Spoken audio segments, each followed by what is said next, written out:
Hello viewers, आइए आज एक और केस रिव्यू करते हैं। डिप्रेशन का केस, जिसको कि सिर्फ डिप्रेशन कहना मुनासिब नहीं है, उसको होलिस्टिक अप्रोच के ज़रिए समझना ज़रूरी है।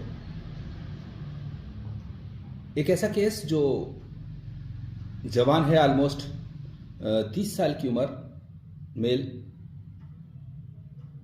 25 साल के आसपास उसको कहीं किसी से झगड़ा होता है और उसका सदमा ऐसा होता है कि वो फिर 1 महीने तक नहीं सो पाता है। वो हर किसी से डरने लगता है, दहशत में आ जाता है। किसी भी तंग जगह में, जैसे कि लिफ्ट है, वहाँ पे नहीं सफ़र कर सकता, उसमें नहीं जा सकता। मस्जिद में आगे पहली सफ़ में, जहाँ के फिर पीछे बहुत सारी भीड़ हो, उसमें नहीं रह सकता। यानी कि उसको दहशत के साथ साथ वहशत भी हो जाती है और दिल घबराता है, सांस लेने में परेशानी होती है। यानी कि ज़ौफ़ क़ल्ब, ज़ौफ़ रिया का केस। वैसे 90 केजी ऑलमोस्ट वेट और बहुत अच्छी सॉलिड बॉडी, मजबूत बॉडी, लेकिन ये प्रॉब्लम हो जाती है। और उसके बाद जाहिर सी बात है, बहुत जगहों पर दिखाया जाता है, कंसल्ट किया जाता है, दवाएं खाई जाती हैं, जांचें कराई जाती हैं। जब मॉडर्न सिस्टम, सबसे पहले मॉडर्न सिस्टम में जाया जाता है ऐसे मामलात में। जब वहाँ रिजल्ट नहीं मिलता है तो पेशेंट कहीं भी फिर दूसरी जगहों पे जाता है, दूसरे सिस्टम्स की तरफ देखता है और हर जगह 2, 4, 6 महीने, 8 महीने दवा खा के ट्राई करता है, क्योंकि सभी लोग ऐसी तसल्ली देते हैं। तो जब रिजल्ट नहीं मिलता है तो फिर कहीं जाकर किसी को हमारा एड्रेस मिलता है, हमसे कांटेक्ट होता है, हम उस केस को रिव्यू करते हैं और उसको यूनानी नज़रिए से समझते हैं। यूनानी नज़रिए से समझने के बाद उसके मिजाज मर्ज़ की हिसाब से दवा दी जाती है। अल्हम्दुलिल्लाह आज वो बिल्कुल ठीक है, बिल्कुल खुशखरम है, सब कुछ ठीक है। इस पेशेंट में डिप्रेशन की इंतहा ये थी कि ये वही जो तन्हाई पसंद हो जाना, बाहर नहीं जा पाना, कहीं रहना, घर में रहना, काम अपना छोड़ देना, ऐसी नौबत में पहुंच गया था। और यही वजह थी कि फिर घरेलू ताल्लुकात भी अच्छे नहीं रहे। और जब पेशेंट्स को आराम आ जाता है, ये तकरीबन सभी की कहानी है कि जो मेल होते हैं, जब मर्ज़ रहता है तो ठीक है, मर्ज़ की दवा खाई जाती है और उस तकलीफ़ से जब निजात मिलती है तो फिर बाद में वो अपने जो अज़दवाजी ज़िंदगी या सेक्सुअल लाइफ के बारे में भी बात करता है। तो यहाँ भी यही हुआ कि ये बिल्कुल ठीक नहीं थी। उसके लिए हमने, जाहिर सी बात है, इस केस में हमने बलगम का अर्ज़ा समझ करके और उसके हिसाब से दवाएं दी गई। अब यहाँ पे एक सवाल अक्सर हमारे अतिबा हजरात या जो प्रैक्टिशनर्स हैं वो कर देते हैं कि आप इनका इलाज भी बताएं। तो देखिए, हमने बहुत सारे वीडियोस हैं जो प्रैक्टिशनर्स के लिए बनाए हैं। प्रैक्टिशनर्स के सीखने के लिए वो वीडियो बहुत सारे हैं।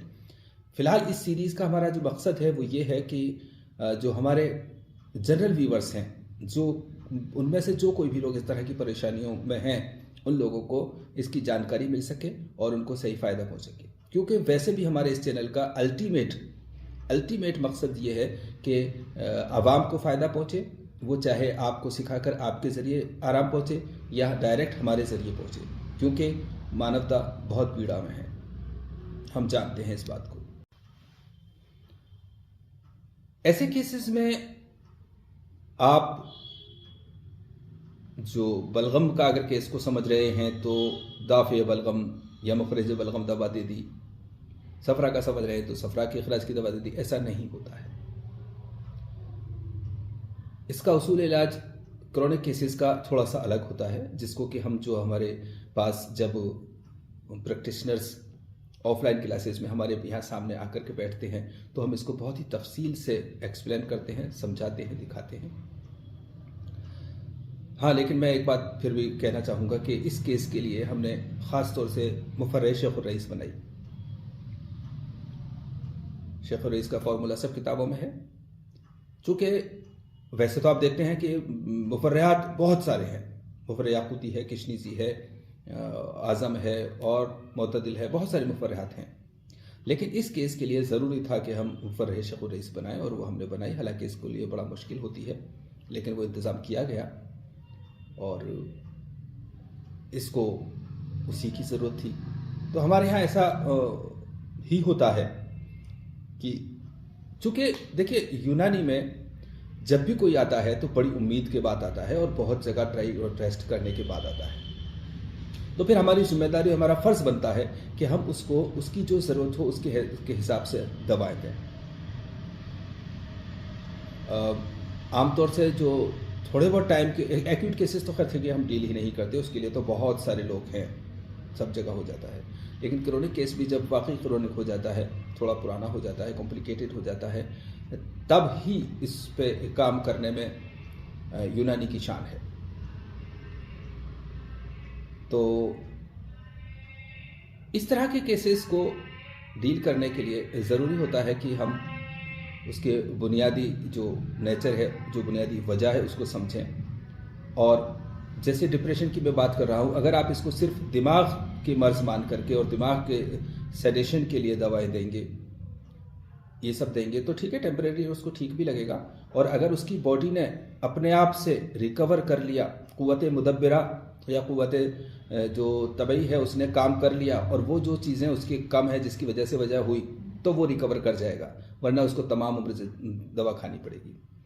मॉडर्न मेडिसिन में यही होता है कि जो कोई प्रॉब्लम होती है फौरी तौर पे उसको सप्रेस करने के लिए बहुत अच्छी दवाएं हैं। वो दवाएं दी जाती हैं, एक लंबी मुद्दत तक चलती हैं, चाहे वो ऑर्थोपेडिक्स में हो या न्यूरोलॉजी के डिपार्टमेंट में हो या कार्डियो में हो, कहीं भी हो। लेकिन उसके बाद जिस शख्स की बॉडी क़ुव्वत मुदब्बिरा जिसको हम कहते हैं, अगर उसने अपना काम कर लिया और उन सब चीज़ों की जो कमी थी उनको पूरा कर दिया, उस सबको एडजस्ट सेटल कर दिया, तो पेशेंट ठीक हो जाता है। नहीं तो फिर उसको ज़िंदगी भर दवाई खानी। जबकि हम पहले ही दिन से इस बात को लेकर चलते हैं कि जो उसके वाइटल ऑर्गन्स में, जो उसके सिस्टम में प्रॉब्लम है, उसको सही किया जाए। यही वजह है कि हमारी दवाओं के रिजल्ट्स देर से मिलते हैं, लेकिन अल्हम्दुलिल्लाह अच्छे मिलते हैं।